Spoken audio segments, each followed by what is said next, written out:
Welcome back to the Breakthrough Podcast. I'm your host, Jonas. Co-host Parker.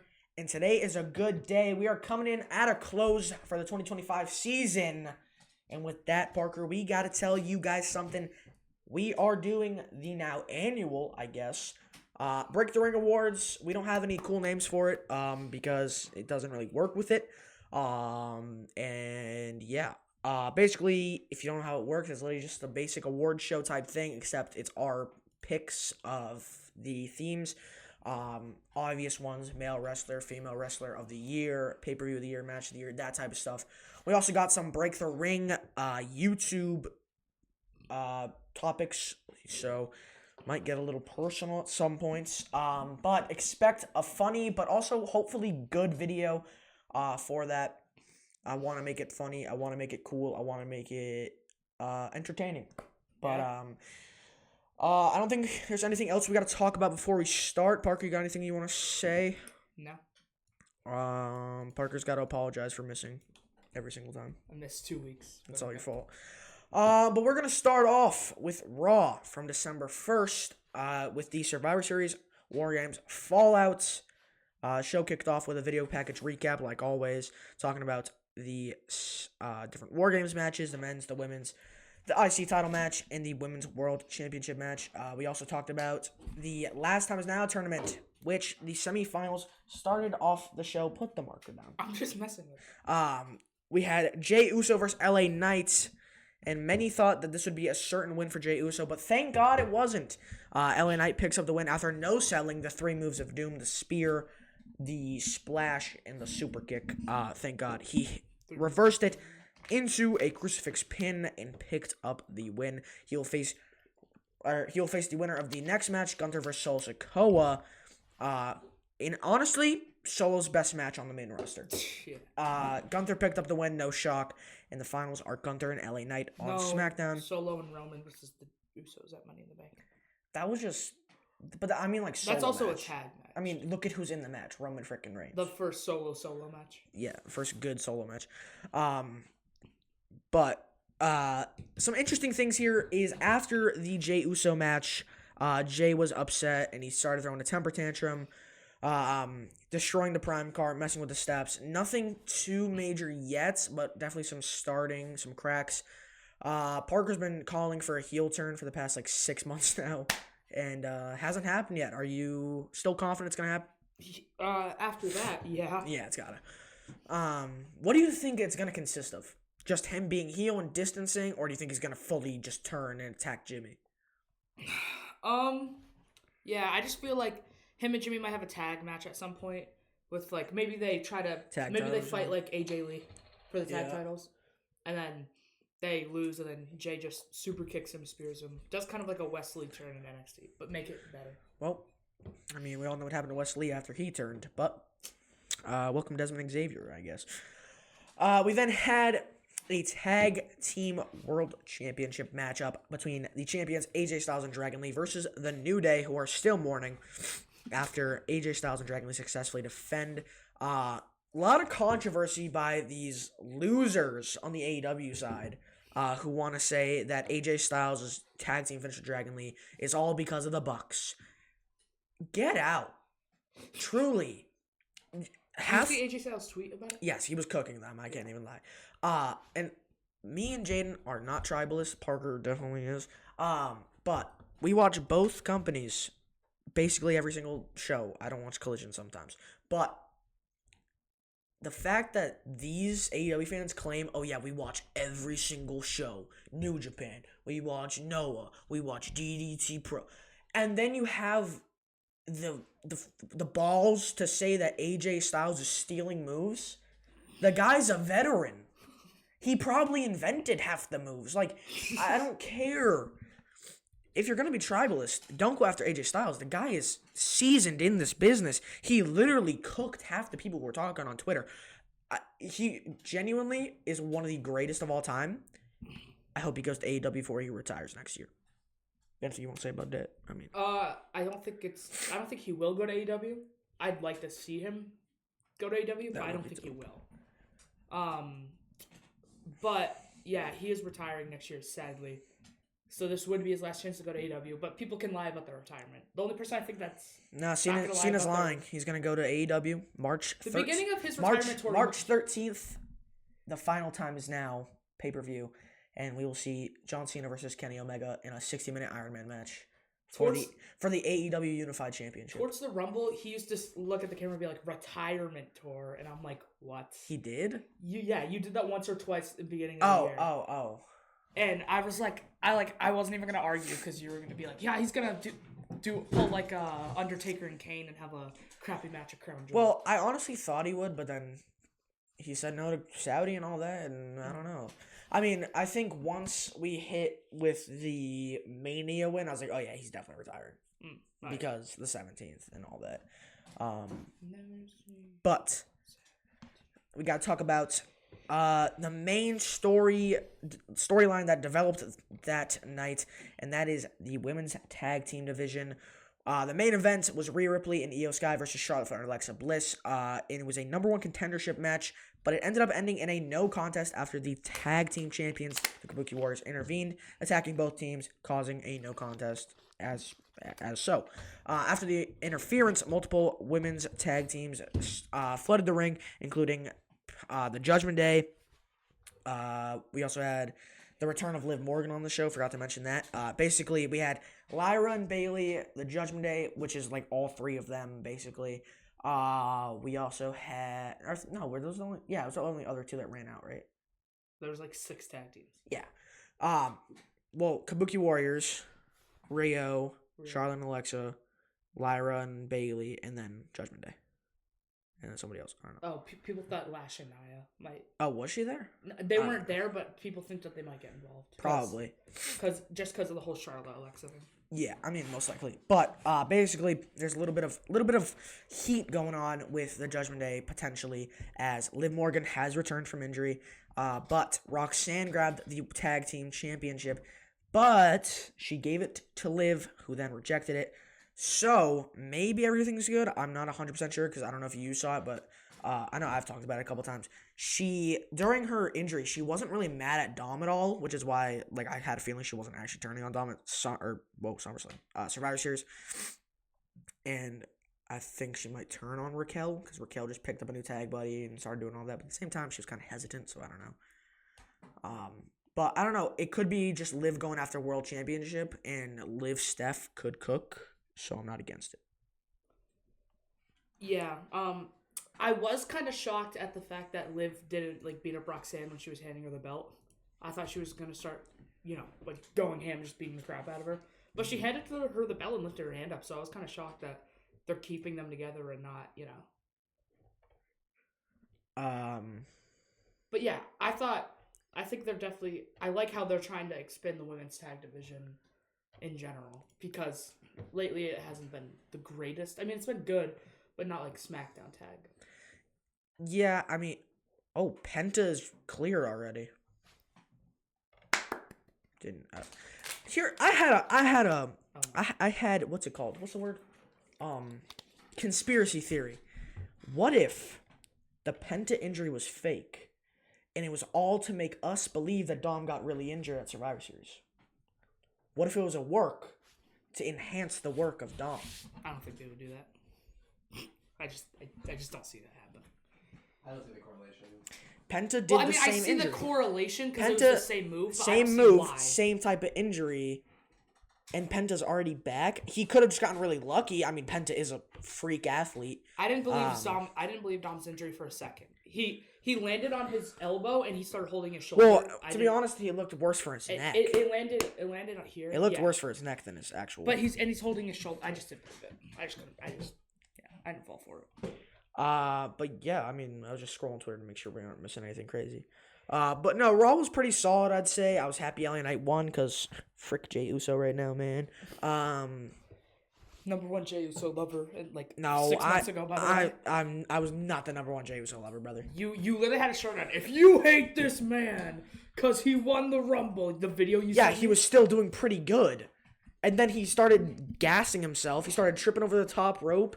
He started freaking flop dollaring. I was just gonna say that flop dollar.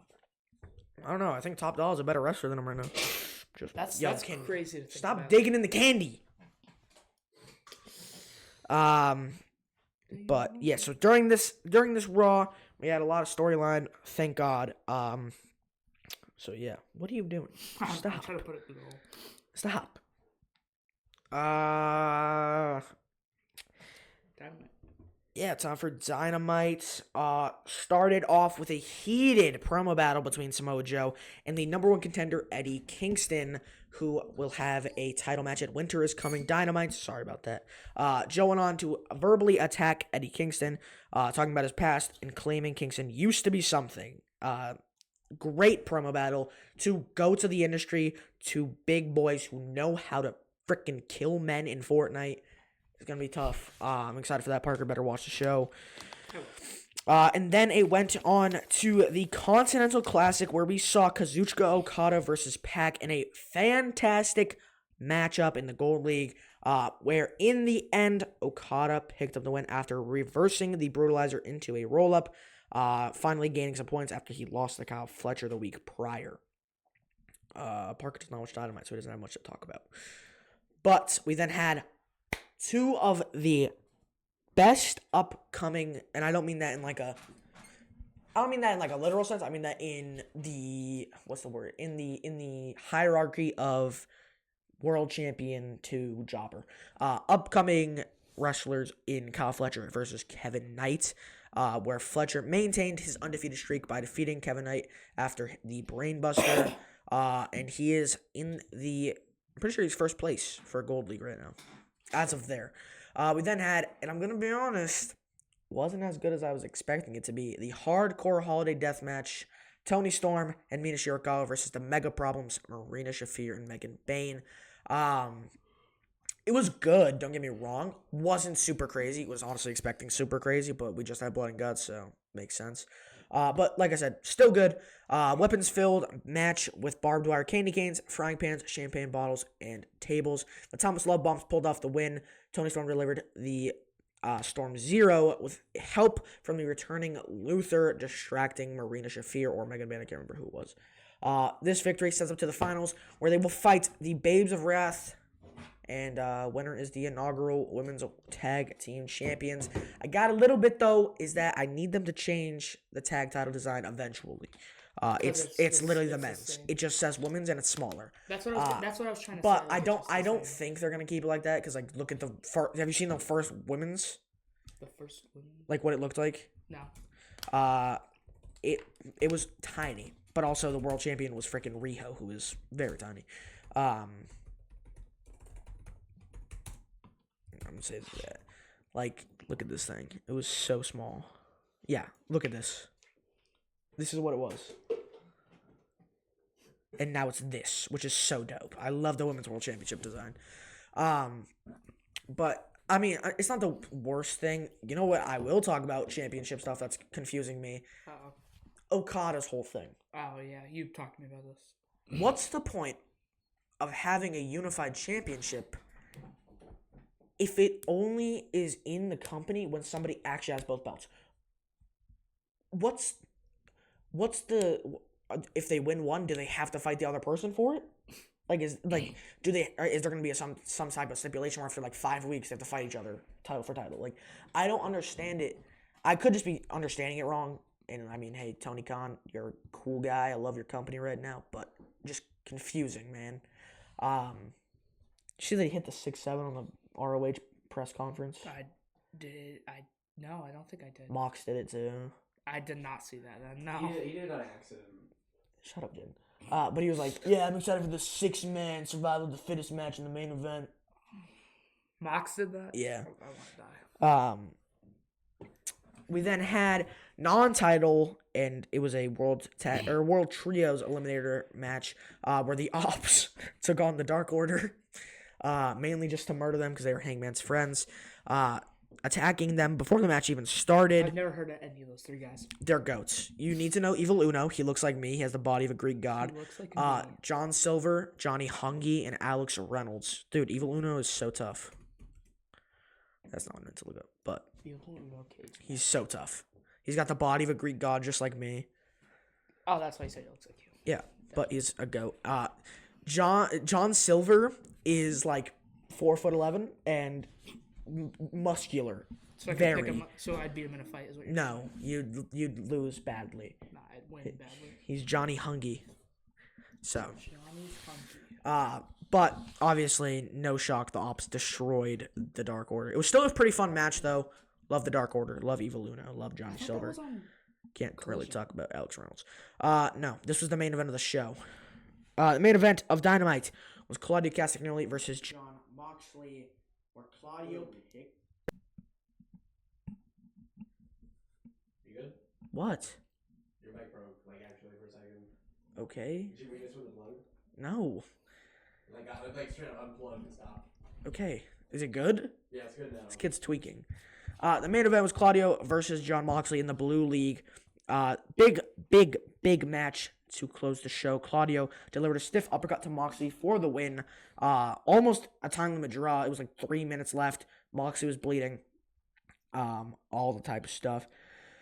But I was honestly surprised they did not kick Mox out of the Death Riders yet. I and thought still that was haven't. I'm pretty sure I watched that. I swear we literally watched that last night. No, we watched Takeshita. Oh, you're right. Yeah, you're tweaking, buddy. But during this, we also got some unfortunate news. Darby Allin was hospitalized and not medically cleared after his match with Kevin Knight. It has not been said that it was Kevin Knight's, or it has been said that it wasn't Kevin Knight's coast to coast. It was just over time. He got injured, apparently. It wasn't a one-hit frickin' sent him to the hospital. It was just wear and tear type of thing. But he has been removed from the Continental Classic, which does suck. But he has been replaced by Jack Perry, which, that's cool. But respectfully, neither of them were going to win in the first place. But yeah, I think it was a good Dynamite. Who do you think's going to win? Probably Takeshita. Honestly. And then we go to SmackDown, which was awful for the most part. We had one of my most anticipated matches that got ruined. Ilya Dragunov versus Carmelo Hayes for the U.S. Championship Open Challenge. Great match to start it off. Carmelo Hayes is showing a strong style recently, ever since his match with Gunther, which he should have won. But Carmelo Hayes, great wrestler. Hopefully he'll be a champion sometime soon. You know what I love, though? This is what I love and hate. Carmelo lost, but it was because Tommaso Ciampa interfered and the ref didn't see it. So, Ilya is a respectful champion. He was so mad when he saw that Ciampa. I thought he was going to go back and... I thought he was too. He was so mad that Ciampa did it, but he's probably going to fight him next week and Ciampa's going to win. But Carmelo didn't lose clean. Ilya's a respectful guy. He might give Carmelo another shot soon. When he looked back, it was kind of looking all pissed. I thought he was going to go back and be like, no, restart the match. Dude, Melo was getting over. They were chanting more for Melo than Ilya. Yeah. I was surprised. Melo's going to beat... No, you know what? Ricky's going to beat Melo. Melo's going to beat Oba. Or Ricky's going to beat Ilya. Oba's going to beat Ricky. What does this have to do with Carmelo? I'm just saying, that's what's going to happen. That's going to be the order of stuff going. Because Ricky's going to the main roster. Maybe, but they are starting a storyline where he's mad at the fact that he lost, and he's like, "Oh, I suck now." No, he's not. No, he literally said that he's mad at himself because the impossible is back. Yeah. Oba Femi is champion. He's done. That's what he literally said. So, Javon, you better win. He's going. He's going to. Then Tony G's going to beat him at Stand and Deliver. Dude, we got to talk about that for a second. We then had Alexa Bliss versus Kairi Sane, aftermath of Survivor Series War Games. Pretty decent match. I was bringing in groceries during this match, not gonna lie. I know it was pretty good, though. It wasn't my fault. My mom was like, "Hey, I need help," and I was like, "All right." But it's pretty good. After the match, the women's tag division came out and attacked everybody, so yeah, it's probably just gonna be a big old gauntlet match. That's what I want. I don't know. I thought Alba Fire was gonna win. Yeah, bro. Non-title match for Jade Cargill vs. Alba Fire, where obviously Jade Cargill picks up the win. This is just to keep going with the Chelsea Green, Jade Cargill stuff. And the main event was the finals of the Last Time Is Now tournament, Gunther vs. LA Knight. The main event was great. The final of the tournament decide who John Cena's final opponent is. LA Knight pushed Gunther to his limits, attempted top rope moves, big splash finishers. LA Knight connected with the BFT out of nowhere, but Gunther managed to get his foot on the rope. I thought he won for a second. Did you see the first camera angle they had? Which one? When he hits the BFT and goes for the pin, the first camera angle, you can't tell if his foot's close enough. It was so... but then they switched it and you're like, oh, he's going to get the... It was so perfect. Dude, the only thing I hate about all these Gunther matches... I love Gunther. I love Gunther. I hate that he wins everything by submission. It's so annoying. It's not even that. It's just, I love Gunther and I love how he wrestles.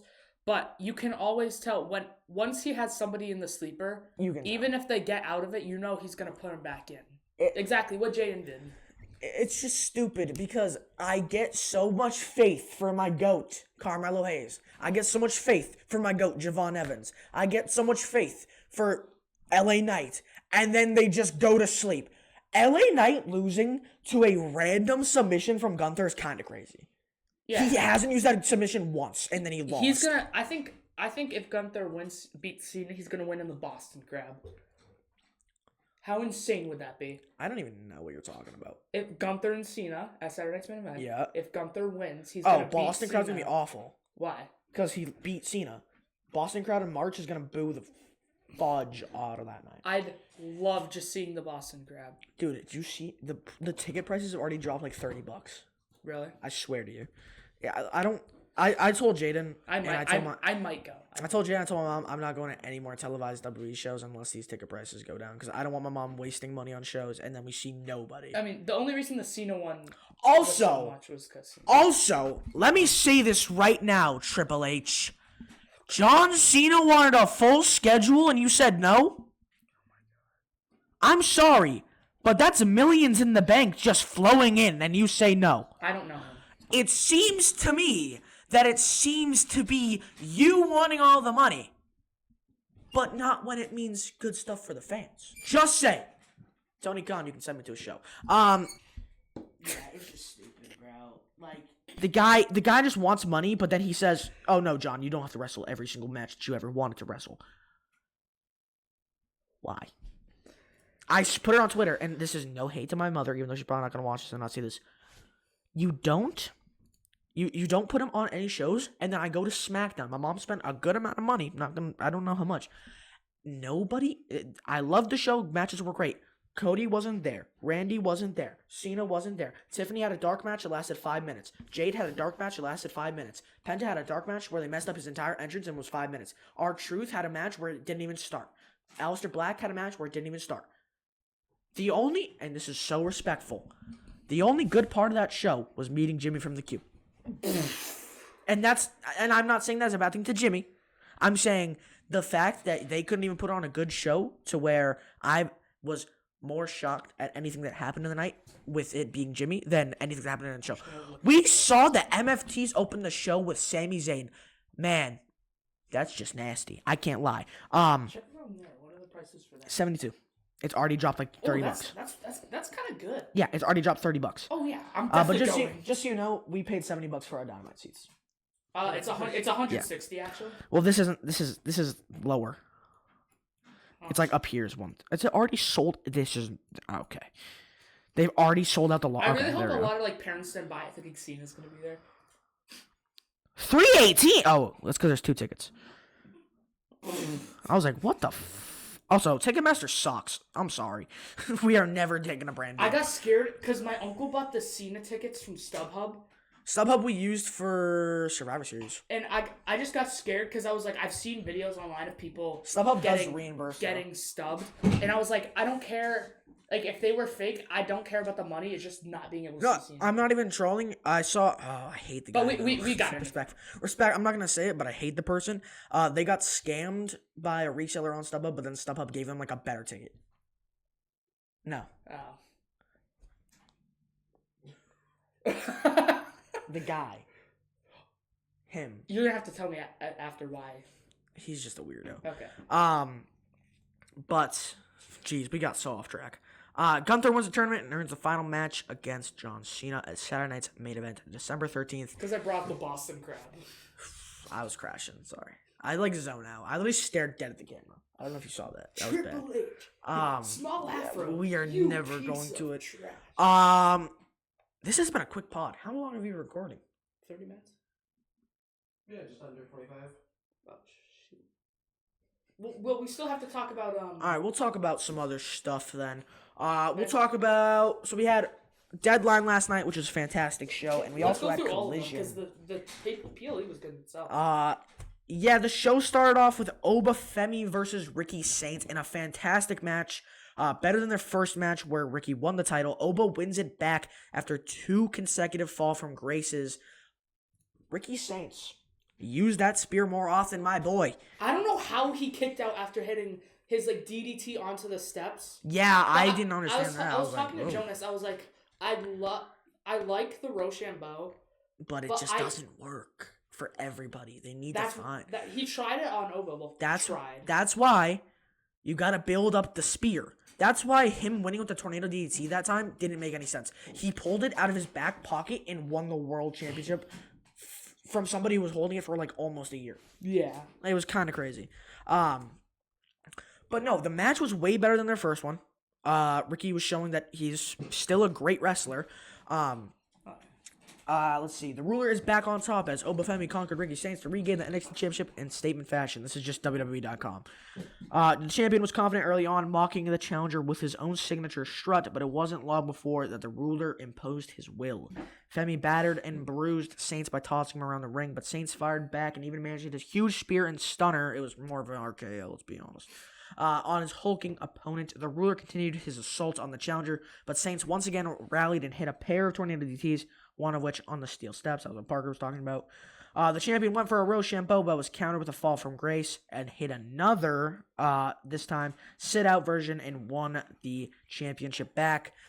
Great match, like I said, better than the first bout. Parker, what'd you think of it?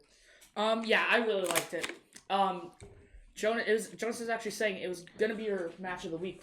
Before you said it was gonna be match of the week before. That was a contender for sure. He said at least contender, which the match was good. Yeah. Every match on this PLE was good. Tatum and Izzy was okay. But that's just because they had Izzy winning clean, which was technically clean. They should have had Sean Spears do his old finish. What they did was he brought out the dolls and then he ripped Tatum's head off. Yeah. Those, and then I don't know. It was weird. Like, Sean Spears is a great wrestler, and you have him doing this stuff, bro. Oh my god, I don't know how she won that. This? Kendall Gray? Kendall Gray wins the Women's Iron Survivor Challenge.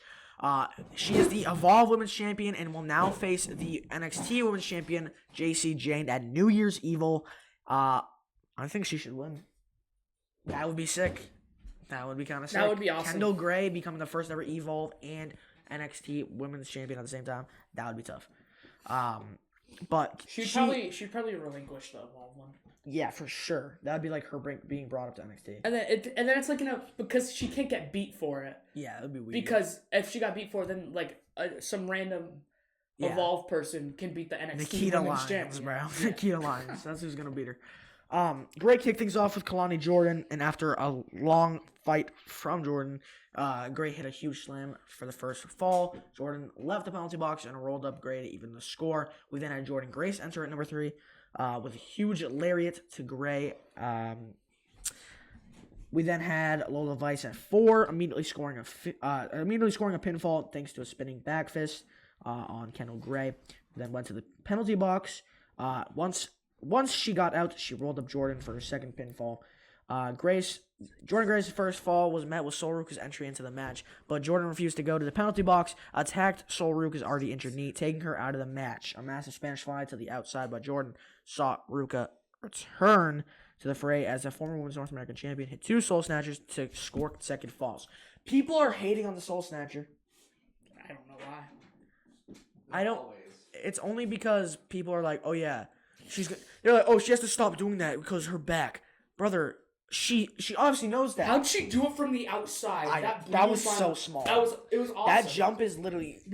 I was telling him he was like, I don't know how she didn't hit her head, and I was saying, if the steel steps are up like this, she was at the top step. She had to jump kind of to the side and then do her flip because or else she would have cracked her head open. It was crazy. She definitely could have died doing that. No, but they're acting like Sol Ruka's a moron. They're like, oh, she has to find something else. This is gonna hurt her back after a while. Really? That's the cleanest finisher in WWE. Really? I wonder if she knows that. It's almost like Randy Orton has been hitting an RKO for 30 years and had to get back surgery. I think she knows that. Mm. She's in WWE. She has coaches who literally told her to do that move. She's gonna feel it. I don't know what they're talking about. She's got to be careful, man. Ooh, what was I gonna I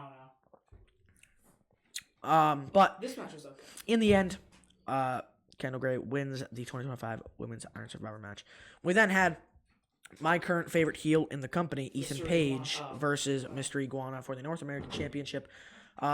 Truly, I wasn't paying attention to this because I was doing the outline for this podcast. Same with Izzy versus Tatum. I gotta tell you, I was a little scared.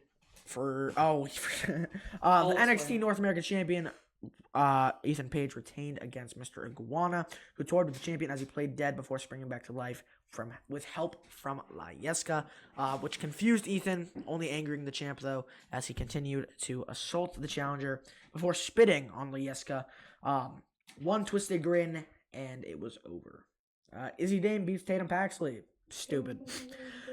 And I'm going to say it now. My match of the week, Javon Evans versus Leon Slater versus Miles Bourne versus Dion Lennox versus Joe Hendry. The men's Iron Survivor Challenge was fantastic. I did write a little bit about it myself because it wasn't match of the week. My little description, and this goes after the match too. The Iron Survivor was a fun, fast-paced, and intense matchup, including some of the upcoming wrestlers with some of the most potential we have seen in recent years, and Miles Bourne, Dion Lennox, Joe Hendry, Javon Evans, and Leon Slater.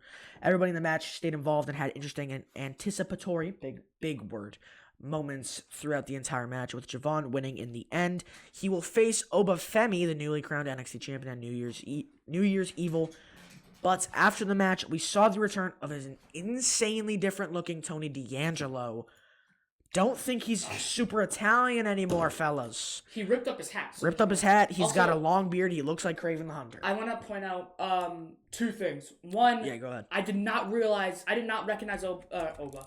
I did not recognize Tony D. I thought that was John Silver. He looks huge too. Yes. He's not like way bigger, but he's got a lot more muscle than he already had. Two, also, Joe Hendry came out last in the he came out last in the match, and he turns around and he's not smiling. Yep. He goes into the ring, beats up everybody. He does his little back chop. He does his thing, and then he turns around. He's not smiling. And I'm talking to Jonas. I'm like, Jonas, I'm scared. And I thought he was gonna like low blow Javon, but he actually got pretty close to winning. That match was fantastic. I'm just happy he didn't get the final like 3 minutes were so freaking good, bro. When he was getting beat up in the freaking cage, I was getting so mad because I was like, no, this is how he's gonna get kicked out. It was so fire. There's so much to talk about. Javon is just the GOAT. I can't even. I'm gonna say it now. I'm sorry to whoever wanted this. It is not the match of the year contender, and that's just because we don't cover TNA, so it'd be unfair to just put that in because we went and nothing else. But it is an honorable mention. It is an honorable mention. It is an honorable mention. Okay. It is my favorite non-WWE AEW, but technically if we cover TNA, that would be 100%. For sure, and that might have won That's my favorite match I saw in person, 110%. Honorable mention to A-Game Alexander versus Seabass Finn. My favorite match was Cena Dom, but that's just bias. Like I can't even blame you. I can't even blame you. But it's not. If I was going off wrestling skill, it's Javon and Slater, 100%. But if I'm going on memories and like moments, Cena Dom.